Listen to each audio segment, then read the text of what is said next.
Hey, how you doing? Day 16. Welcome to the trampoline. Things are going fairly well. I need to stop bouncing. I'm going to make myself feel sick. Things are going pretty well in terms of the quarantine in New Zealand. At the moment, we've had 4 consecutive days of the average case per day going down. So I think yesterday we only had 29 cases, whereas during our exponential growth period, and then when it leveled out, we were in the 80s per day of average cases. So that's very good.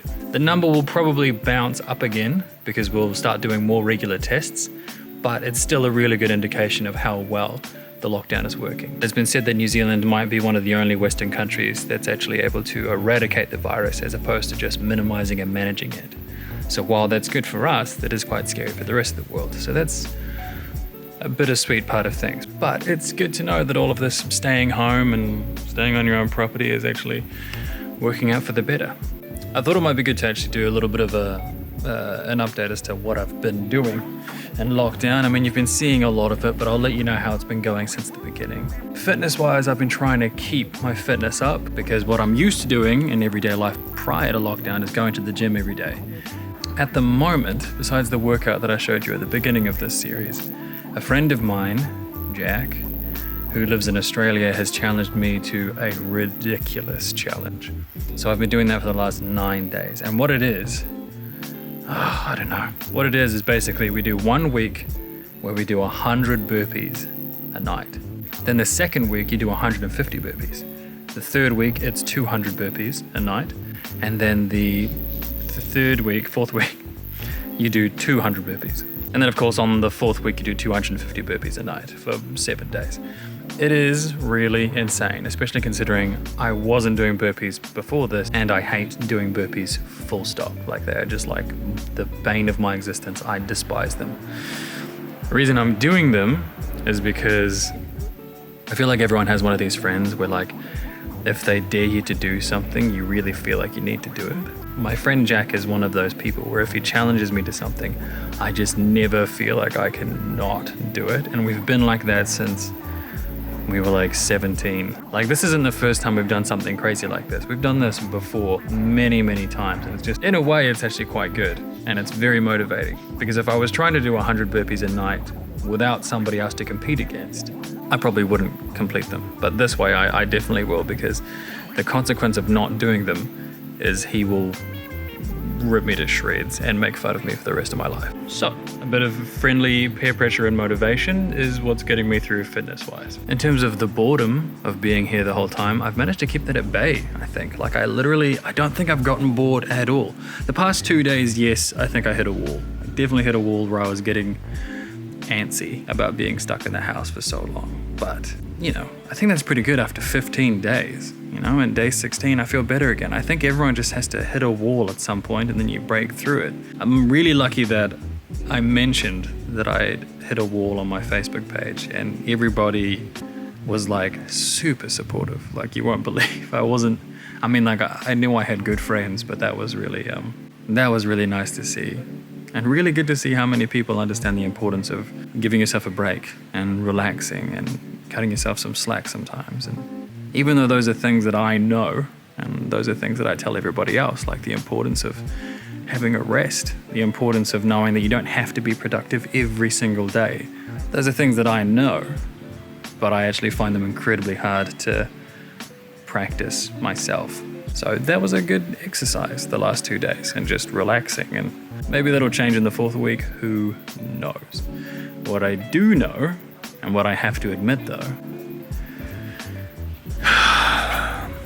is that I kind of broke the rules. I broke the rules like a teeny itty bitty bit. I went for a drive. Not very far. This makes it even more pointless, is I drove somewhere that I could have walked. I need some food. I'm a little bit hungry. There is a possibility that I'm just making an excuse to drive my car. And I'm aware that that's bad. But I need to do this. Oh, yes. This feels so good.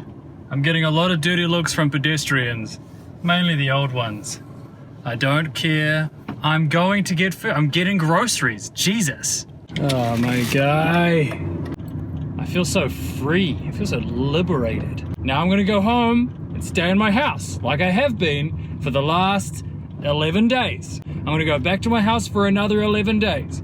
I just wanted to leave for a little bit and I didn't come in contact with anyone. Didn't go near anyone, but I just wanted to drive my car. Yeah, I think it's pretty obvious that I lost my mind a little bit. That's how much I miss driving. But I haven't done it since. I haven't broken the rules since. I've been very good and I've stayed home. I even went on a teddy bear hunt yesterday. That was really nice to see. Also, what I've noticed is that people in New Zealand are not only putting teddy bears in their front windows, but they're actually rearranging the teddy bears every day and adding new ones or taking some away, so that every day when the kids come past, they can notice little differences. And that is super cute, New Zealand. You are very, very cute. There really is a community effort to this whole lockdown, and it's nice to see. When it comes to this kind of thing, as much as I reject the idea that patriotism is good, I am quite proud, in all honesty. I am quite proud of New Zealand. They've really band together in quite a fantastic way. The community feel and focus and drive in this whole initiative is actually very key to its success, because we're asking people to stay home and we're not really policing that so much. We're just asking people to please do it for the benefit of everybody. And statistically, 91% of New Zealanders are, which is quite good. Scary that 9% are not abiding by those rules, but 91 is still pretty good. I had my last Spanish lesson last night via Zoom, and I've downloaded Duolingo as well to try and keep up with the Spanish in between terms. But I've also been told that the next term will have to be online, because even if New Zealand goes from level 4 to level 3, we still have to practice social distancing, and there's just no classrooms big enough where you can have 2 meters between every pupil in a class of 10 pupils. And it would also just defeat the purpose of being in the class. So online learning, I think, in New Zealand is just going to be the new focus of our education system for a while. I'm aware that our main TV station is about to launch a kids' school channel so that children can turn the TV on at a specific time of day and watch their classes, which is quite amazing. It's also going to be hosted by the amazing Susie Cato, who was just the pinnacle of child entertainment in the 90s, and she is an absolute delight. She even messaged me to say that she liked the story time that I did in the previous vlogs, which I'm totally fangirled over because she's Susie freaking Cato. She's amazing. So that's really cool. And also an indication of how not just the industry is going to have to change after this, but how the education system is going to have to change after this. And I would say for the better. I think it's forcing us to upgrade our systems and to upgrade our entire way of learning and teaching. I think that's a good thing. That's a good change to come from all of this horrible crap. Guitar. I said at the beginning of this that I would practice guitar for an hour a day. Have I done that? No, I'll be honest, I haven't done it. I didn't do it. I've been able to practice Spanish because there's an app and a class that I can attend and set times. But for guitar, I've tried to do it here and there, but without those set times, I didn't have the discipline, I didn't have the motivation, and so I have not been as good with the guitar as I wanted to be. But I'm determined to change that. So what I've decided to do is I'm going to buy and download an app called Yousician, which does classes basically the same as Duolingo, but for musicians, with set times just like classes, basically running myself as if I was at school. I think that's the way to do things. Today's plan, besides playing on the trampoline, is actually... Today's plan, besides playing on the trampoline, is actually to shoot a music video.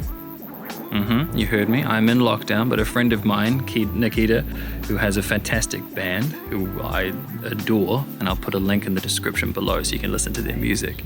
They're making a music video at the moment where they're getting people in lockdown to film little segments of it. And so I've got a segment to shoot, which I'm very excited about. So I've got that to do today.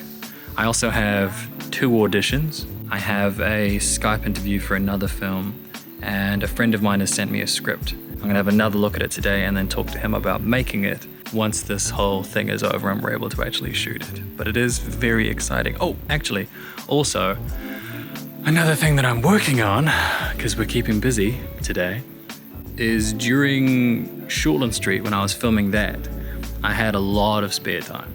And so myself and a friend, Sarah Dawes, who's amazing, we actually wrote a series together and then shot it and made it in a very, very, very short amount of time. Very exciting. I can't tell you any more than that, but I'm sorting that out with her today as well. So keeping busy, absolutely. It's a beautiful day. I'm on the trampoline.